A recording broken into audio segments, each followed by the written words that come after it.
Mudinepalli police station పరిధిలో ఇటీవలే చోటు చేసుకున్న పశువుల దొంగతనాల కేసులను పోలీసులు ఛేదించారు. ఈ కేసుల్లో పశువులను దొంగలించి విక్రయించిన ముఠాకు చెందిన 6 సభ్యులతో పాటు దొంగ సొత్తును కొనుగోలు చేసిన ఒక రిసీవర్ను కూడా అదుపులోకి తీసుకున్నారు. అదేవిధంగా నిందితుల నుంచి నేరానికి ఉపయోగించిన వాహనాలను తీసుకున్నారు. ఏలూరులోని జిల్లా కేంద్ర పోలీస్ కార్యాలయ సమావేశ మందిరంలో జరిగిన మీడియా సమావేశంలో ఎస్పీ ప్రతాప్ శివకిషోర్ వివరాలు వెల్లడించారు. ఈ కేసుల్లో పశువులను దొంగలించి విక్రయించిన ముఠాకు చెందిన 6 సభ్యులతో పాటు దొంగ సొత్తును కొనుగోలు చేసిన ఒక రిసీవర్ను కూడా అదుపులోకి తీసుకున్నామన్నారు. నిందితుల నుంచి నేరానికి ఉపయోగించిన 2 టాటా ఎస్ వ్యాన్లు, ఒక యాక్టివా మోటార్ సైకిల్ను స్వాధీనం చేసుకున్నామన్నారు. 5 గేదెలు, ఒక దున్నపోతును రికవరీ చేశామని, వీటి అంచనా విలువ సుమారు 5 లక్షల రూపాయలు ఉంటుందన్నారు. వీటిలో చిగురుకోటకు సంబంధించిన ఒక గేదె, ఒక దున్నపోతు, వడాలికి సంబంధించి ఒక గేదెతో పాటు పెడన పోలీస్ స్టేషన్ పరిధిలో దొంగలించిన మరో 3 గేదెలు ఉన్నాయన్నారు. పశువుల దొంగతనాలపై అప్రమత్తంగా వ్యవహరిస్తూ నేరస్తులపై కఠిన చర్యలు తీసుకుంటామని ఎస్పీ ప్రతాప్ శివకిషోర్ తెలిపారు. ఈ సమావేశంలో Eluru DSP D Sravan Kumar, Kaikaluru rural CI V Ravikumar తదితరులు పాల్గొన్నారు. ఈ గేదెలు దొంగతనం చేసే గ్యాంగ్ను ఒకటి పట్టుకోవడం జరిగింది. వాళ్ళు ఆ గేదెలు తీసుకుపోయి ఆ గేదెలను అమ్ముకునే టైప్ గ్యాంగ్ని పట్టుకోవడం జరిగింది. ఈ చిన్న గేదెలు దొంగతనమైన ఎస్పీగా నేను ప్రెస్ మీట్ పెట్టడానికి గల కారణం ఏమంటే, ఈ గేదెలు కొట్టేయడం, రైతులకు అట్లాంటి సమస్యలు ఏదైనా క్రియేట్ చేయడము, ఇంతకుముందు ట్రాన్స్ఫార్మర్ సమస్యలు కూడా ఎక్కువ ఫోకస్ పెడుతున్నాము. రైతుల దగ్గర ఏదైనా గేదెలు కొట్టేసినా, ఈ ట్రాన్స్ఫార్మర్లు కొట్టేసినా వాళ్ళ మీద కఠిన చర్యలు తీసుకుంటుందా అనే దానికి ఆ మెసేజ్ పంపించడానికి ఈరోజు ప్రెస్ మీట్ పెట్టడం జరుగుతుంది. ముఖ్యంగా ఈ గేదెలు కొట్టేసిన వాళ్ళు ఈ పెమ్ము కార్తీక్, చింతా దుర్గాప్రసాద్, రాయగిరి పవన్ కుమార్, నాయుడు నానిబాబు, నాయుడు హేమశివ, బండారు ఓం దుర్గారెడ్డి, ఈ రిసీవర్ వినయ్ కేశవ అనేవాడు. వీళ్ళందరూ కూడా ఒక 8 గేదెల వరకు కొట్టేయడము, దీన్ని టాటా ఏస్ వ్యాన్లు పెట్టుకోవడము, యాక్టివాతో పైలట్ చేసుకోవడము, అమాయకులైన రైతుల దగ్గర రైతులు దాని ఆధారంగా బతుకుతుంటారు. అట్లాంటి గేదెలను కూడా కొట్టేసి ఈ ఇంత దుర్మార్గానికి పాల్పడుతున్నారు. కాబట్టి వీళ్ళకి ఖచ్చితంగా మేము కఠిన శిక్షలు విధిస్తాము.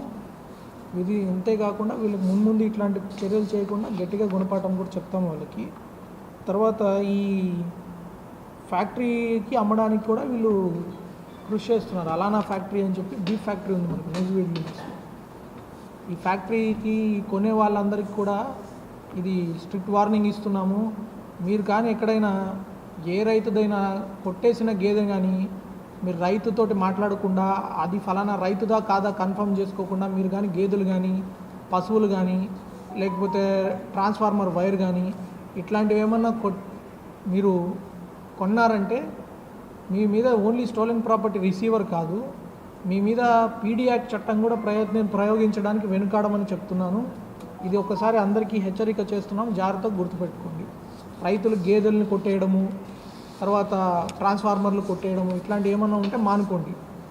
రైతులకు కూడా నేను విజ్ఞప్తి చేస్తున్నాము, మీరు మీ యొక్క గేదెలు కానీ ఈ ట్రాన్స్ఫార్మర్లు అయితే మీ ఏరియా ట్రాన్స్ఫార్మర్ల మీద ఒక రకమైన పెయింట్ కానీ వేసుకోగలిగితే అది పోలీస్ దర్యాప్తుకి చాలా సహకారం జరుగుతుంది. పెయింట్ ఉంటుంది కాబట్టి దాని మీద మనకి ఏదైనా ఎవిడెన్స్ రావడానికి అవకాశం ఉంటే చాలా కేసులు మనం పెయింట్ వల్ల పట్టుకోగలిగాము. తర్వాత ఈ గేదెలు గుర్తించే రకంగా మనం ఏదైనా పెట్టుకోగలమా అనేది మనం ఆలోచన చేస్తాము. గేదెలకి మామూలుగా గవర్నమెంట్ ఇచ్చిన గేదెలకైతే చెవులకి ఏదో ఉంటాయి టోకెన్ లాగా. ఒకవేళ మీరు అట్లాంటివి లేకపోయినా మీరు పర్మనెంట్గా వాటికి ఏదైనా గుర్తింపు వచ్చేటట్లు సిఐ గారు, డిఎస్పీ గారు మీరు ప్లాన్ చేయండి. ఆ గేదెలను అమ్మే దగ్గర కూడా ఎక్కడెక్కడ ఈ ఫ్యాక్టరీలు ఉన్నాయి, వాడు ప్రతిరోజు ఏ గేదె కొంటున్నాడో ఆ గేదె ఫోటోలు మనకు పంపించాలా. అట్లా పంపించేటట్లు పెట్టండి. మన దగ్గర ఎవరెవరు గేదెలు కొంటున్నారు, ఈ గేదె అమ్మే మెకానిజం ఎక్కడెక్కడ ఉన్నాయి, వాళ్ళందరి దగ్గర వాడు ఏ రోజు ఏ గేదెలు కొంటున్నాడు అనేది మనకు మెసేజ్ రావాలి. అట్లాంటి మెసేజ్ రాకుండా వాడు ఏదైనా ఇట్లాంటి తేడాలు ఏమైనా చేస్తే వాళ్ళ మీద స్ట్రిక్ట్ యాక్షన్ తీసుకున్నట్లు మనం చూస్తాము. ఈ ఫ్యాక్టరీకి వీళ్ళు కూడా అంత ఎవిడెన్స్ కలెక్ట్ చేస్తున్నారు. ఎవరెవరిని పెట్టాలో అందరి మీద స్ట్రిక్ట్ యాక్షన్ తీసుకోవడం జరుగుతుంది. ఈ కేసు బాగా చేశారు మన ముదినేపల్లి ఈ ఎస్ఐ, మన కైకలూరు రూరల్ సిఐ గారు, డిఎస్పీ గారు అందరూ. మొత్తం 8 గేదెలు కూడా వీళ్ళు రికవర్ చేశారు. దీంట్లో పెడన కృష్ణా జిల్లా వాళ్ళకు కూడా పోయిన గేదెలు ఉన్నాయి, అందరిని పట్టుకున్నారు.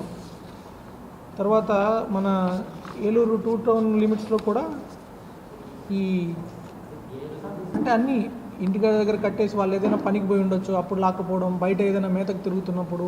సో సో ప్రజలకు కూడా నేను చేసే విజ్ఞప్తి ఏమంటే ఇప్పుడు గేదెలు చాలా కాస్ట్లీ కాబట్టి మీ గేదెల్ని కొంచెం మీరు బయట వదిలేటప్పుడు అట్లా లేకుండా కొంచెం జాగ్రత్తగా చూసుకోండి. ఇప్పుడు రకరకాల పరికరాలు వస్తున్నాయి, గేదెలు కూడా వేయచ్చు. గేదె విలువ ఇప్పుడు ఈ కారు కంటే తక్కువ కాదు కదా గేదె అంటే ఒక 3 లక్షలు 4 లక్షలు వస్తుంది. ఇప్పుడు వాటికి ఏదైనా ట్యాగ్లు అని వస్తున్నాయి, ఆ ట్యాగ్లు వేస్తే ఎక్కడ పోతున్నాయో తెలుస్తుంది. అది కూడా పోలీస్ సైడ్ నుంచి కూడా మనం వర్కౌట్ చేస్తాము. ఎస్ఐ గారు మీరు కూడా వర్కౌట్ చేయండి. దాని చెవికి ఏదైనా ఈ ఎయిర్ ట్యాగ్ GPS ట్యాగ్లు వస్తున్నాయి ఇప్పుడు, అది వేస్తే అది చుట్టుపక్కల ఎక్కడో దగ్గర పట్టుకుంటుంది ఏదో ఒకటి, ఎక్కడ లొకేషన్. ఇది పెమ్ము కార్తీక్, చింత దుర్గా ప్రసాద్ అనేది ఇది ఒక టీం కొత్తగా ట్రై చేశారు. వీళ్ళు కూడా ఇంతకుముందు గేదెలు పెంచుకునే వల్ల దాని నుంచి నష్టాలు వచ్చి మళ్ళీ ఏం చేయాలనేది వాళ్ళ అలాంటి రైతుల్లో మోసం చేయడానికి పూనుకున్నారు. వీళ్ళు చేసినవన్నీ మన వాళ్ళు విచారించి ఎక్కడెక్కడ చేశారు, మన పోయిన ఒక గేదెలే కాకుండా బయట వాళ్ళు ఇవి ఏం పోయాయి అని వెరిఫై చేసుకొని పట్టుకుని వచ్చారు.